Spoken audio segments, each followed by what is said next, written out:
독일의 한 메이저 은행사. 일 잘하기로 소문난 한 여성 은행원은 다수의 고객들을 관리하며 승승장구하고 있었는데요. 하지만 어느 날 그녀는 VIP 고객을 한국의 은행에 뺏기게 되어 자존심에 큰 상처를 입습니다.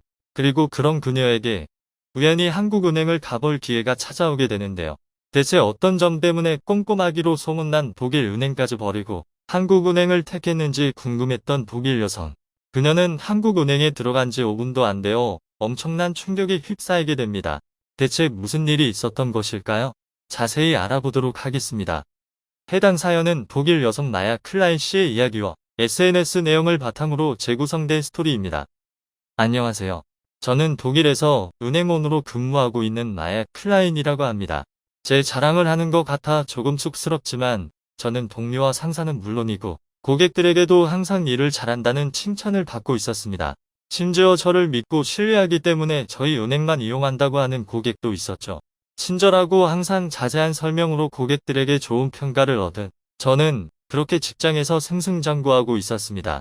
그런데 어느 날부터인지 제 고객 중 한 명이 저희 은행 계좌를 하나씩 해지를 하는 겁니다. 저는 당황스러웠어요. 이 고객은 제가 일하기 전부터 저희 은행을 20년 동안 이용했던 VIP 고객으로 많은 돈을 보유하고 있는 자산가였습니다. 꼼꼼한 성격의 이 고객은 용도에 따라 계좌를 여러 개 만들어서 관리하고 계셨는데 그 계좌를 하나씩 없애기 시작했습니다. 그리고 해지한 계좌에 있던 금액은 모두 해외은행에 있는 그분 명의의 또 다른 계좌로 송금되었죠. 저는 곧이어 한 가지 특이한 점을 발견했습니다. 계좌번호는 조금씩 차이가 있었지만 송금된 은행은 모두 동일했다는 것입니다. 은행 이름은 굉장히 생소한 은행이었고 지구 반대편 동양의 나라인 한국의 은행이었습니다. 고객은 저희 은행에 계좌 하나를 남기고 모든 돈을 싹 다 그 은행으로 옮겼습니다. 그 모습을 보면서 저는 굉장히 자존심이 상했습니다.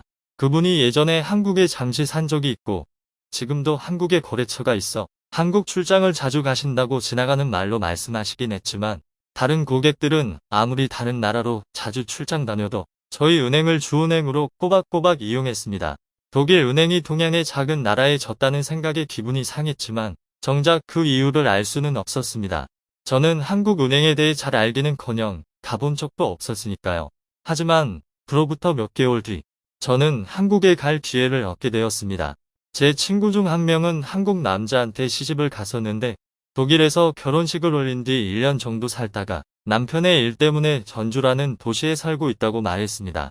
친구가 계속 한번 놀러 오라고 말을 했는데 바빠서 계속 미루고 있다가 휴가를 받은 김에 친구를 보러 가기로 했습니다. 친구와 함께 전주 한옥 마을에 놀러간 저는 유럽에서는 볼 수 없는 이국적인 분위기에 감탄했습니다. 한국의 전통 저택이라는 한옥은 1층 집이 많았고 기와를 얹은 형태였는데 자세히 보니 건물에 따라 조금씩 모양이 다른 것이 신기했습니다. 한옥들은 전반적으로 우아하면서도 소박한 느낌이 들었지만 경기전처럼 왕의 초상화를 모신 곳이나 전주양교 같은 나라의 교육기관은 웅장하거나 엄숙한 느낌이 나기도 했습니다. 한옥마을을 구경하면서 눈을 못 떼는 저에게 친구가 한국에 오면 특별히 가보고 싶었던 곳이 있냐고 물어보더군요. 저는 바로 머릿속에 떠오른 답변을 내놓았습니다. 한국은행을 구경하고 싶은데 데려다 줄 수 있어? 친구는 은행을 가고 싶다는 저의 대답에 무척 의아한 듯 했습니다. 그러나 자기도 은행 볼 일이 있으니 잘 됐다며 분말 없이 은행으로 데려다 주더군요. 문을 열고 들어간 저는 깜짝 놀랐습니다. 창구와 대기실이 있는 은행 옆에는 ATM 기기가 있었는데 무려 4개의 ATM 기기가 있었습니다. 독일 같은 경우에는 큰 지점이 아니고선 ATM 기기가 저렇게 많지 않기 때문에 저는 여기가 도시에서 가장 큰 지점인가? 라고 의문을 가졌지만 친구는 종합금융센터는 따로 있고 여기는 지점 중 하나라고 했습니다. 보통 은행에 가면 고객들이 ATM 기기를 이용해서 간단한 일을 보려고 해도 10분, 20분이 넘게 기다리는 게 흔했는데 한국도 ATM 기기를 이용하려는 줄이 있긴 했지만 여러 대라서 그런지 독일만큼 길지는 않아 편리해 보였습니다. 그렇게 ATM 기기를 구경한 후 은행 업무를 보러 온 친구를 따라 은행 안쪽으로 이동했는데 큰 기계 앞에 서 있던 은행원이 제 친구에게 무언가를 묻는 것 같더군요. 은행원은 제 친구의 답변을 듣고 화면에 있는 버튼을 누르고 번호표를 뽑아줬습니다. 친구는 이렇게 은행에 오면 은행원이 어떤 업무인지 물어보고 번호표를 뽑아준다고 하는데요. 번호표에는 이렇게 내 앞에 있는 대기인 수와 평균 대기 시간이 얼마인지까지 적혀 있다고 말했습니다. 저는 이걸 보고 충격에 빠졌습니다. 물론 독일도 고객에게 무슨 업무를 보러 오셨냐고 물어보긴 합니다만 내 앞에 몇 명이 있는지 그리고 대기 시간이 얼마나 걸리는 것까지는 알 수 없었습니다. 고객은 그저 한정없이 대기하는 수밖에 없었죠. 친구는 대기 시간을 보더니 이 정도면 잠시 옆에 편의점에 다녀와도 될 것 같다는 말을 했습니다. 저는 이 말을 듣고 조금 불안했어요.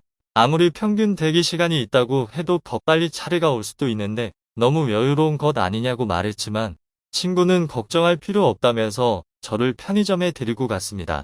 다행히 편의점에서 물건을 사고 은행에 도착했을 때 아슬아슬하게 저희 번호가 불리더군요. 각 은행 창구마다 있는 기기에 소리가 나면서 다음 차례 번호가 뜨고 은행원도 몇 번이라고 말해주는 듯 했습니다. 은행원은 같은 말을 여러 번 반복했습니다. 친구는 원래 한국 은행에서는 저렇게 손님이 한 번에 대답하지 않으면 저렇게 여러 번 물어본다고 말했습니다. 독일에서는 정말 보기 힘든 광경이었습니다. 독일 은행원은 한 번 부르고 나서 대답이 없으면 바로 넘겨버리거든요. 친구가 은행에 온 목적은 계좌 개설과 체크카드를 만드는 것인데요. 체크카드가 뭐냐고 물어보니까 독일의 이시카드처럼 계좌에 연결해서 상점에서 결제도 가능하고 출금도 할 수 있는 카드라고 하더군요. 친구는 은행원과 몇 마디 대화를 하더니 그 뒤로 태블릿에 뜬 계약서를 보고 사인을 하나씩 하기 시작했습니다. 독일 은행에서는 종이로 사인을 하는 경우가 많은데 한국에서는 태블릿을 이용해 사인을 하는 점이 신기했습니다. 종이를 안 쓰게 되니 서류를 정리해야 할 일도 줄어들어 은행원도 더 편하고 종이가 덜 들어가니 환경적인 관점에 봤을 때도 더 나을 것 같다는 생각이 들었습니다. 독일은 환경에 무척 관심이 많은 나라인데 어째서 은행에 태블릿을 도입하지 않는 걸까요? 하지만 신기한 점은 여기서 끝나지 않았습니다. 그렇게 사인을 하고 몇 분도 채 되지 않아 카드 한 장이 바로 발급되었기 때문입니다. 저는 굉장히 충격 먹었습니다. 독일에서는 카드 한 장을 발급받으려고 해도 꽤 많은 시간이 걸렸습니다. 당일날 발급은 상상할 수 없는 일이죠. 친구는 자기 같은 외국인들은 바로 발급되는 카드들이 제한되어 있어서 모든 카드를 당일날 발급받을 수 있는 건 아니지만 한국 사람들은 웬만한 체크카드는 당일 즉시 발급이라고 말해줬습니다. 심지어 친구는 계좌 개설도 그날 바로 끝내버렸죠. 친구는 저에게 통장이라는 것을 보여줬는데 계좌만 개설하는 독일과 달리 한국에서는 통장이라는 계좌의 거래 내역을 볼 수 있는 작은 장부를 준다고 합니다. ATM 기기로 거래 내역을 정리하면 한눈에 볼 수 있어서 무척 요긴하다고 말해줬죠. 그리고 독일과 다르게 학생이 아니더라도 계좌 유지비가 없어서 이것도 너무 좋다고 말해줬습니다. 독일에서는 계좌에 일정 금액 이상이 들어있어야만 계좌 유지비가 면제되는데 한국은 그런 조건이 거의 없다고 말했죠. 이제 은행 일을 다 끝냈으니 가겠구나 싶은 찰나 친구는 성금할 게 생각났다면서 체크카드와 계좌 개설 업무 외에도 이체 업무까지 볼 거라고 이야기했는데요. 저는 깜짝 놀라면서 그냥 ATM 기기나 폰뱅킹으로 이체하라고 충고했고 이체를 이렇게 갑자기 부탁하면 서비스 비용이 비싸진다면서 말렸습니다. 독일에서는 은행원이 이체도 잘 안 해주거니와 이체 서비스를 이용하려면 그만큼 더 많은 돈을 냈습니다. 그러나 친구는 한국에서는 이런 걸로 돈 안 내니까 걱정하지 마 라고 말했죠. 저는 이때 엄청나게 큰 쇼크를 받았습니다. 각각 은행원마다 담당하는 분야가 나뉘어 있는 독일 은행원들과 달리 한국은 은행원 한 명이 굉장히 많은 서비스를 처리하는 것 같았는데도 그 서비스가 다 무료였습니다. 독일에서는 ATM 기기가 아닌 창구에서 잔고 내역서만 뽑아도 그 값을 지불해야 했죠. 은행마다 조금씩 가격은 틀리지만 일반적으로 건당 1.5유로 정도 됐습니다. 이렇게 이체까지 끝난 후 친구는 창구를 나왔는데 체크카드와 계좌 개설, 이체 업무까지 했음에도 불구하고 창구에 있었던 시간은 15분이 되지 않았습니다. 독일이라면 정말 있을 수 없는 일이죠. 독일은 일단 카드 한 장을 만들 때부터 엄청나게 긴 설명을 들어야 했을 텐데 한국은 뭐든지 간단하고 빨리 끝났습니다. 친구는 이체 같은 경우에도 독일은 승인까지 시간이 걸리기 때문에 주말에는 특히 더 오래 걸렸는데 한국은 평일이든 공휴일이든 일단 이체를 실행하면 보내는 즉시 상대방 계좌로 입금이 된다고 세상 편하다고 말했습니다. 그녀는 저에게 더 놀라운 걸 보여주겠다며 은행에서 나와 다시 편의점으로 갔는데요.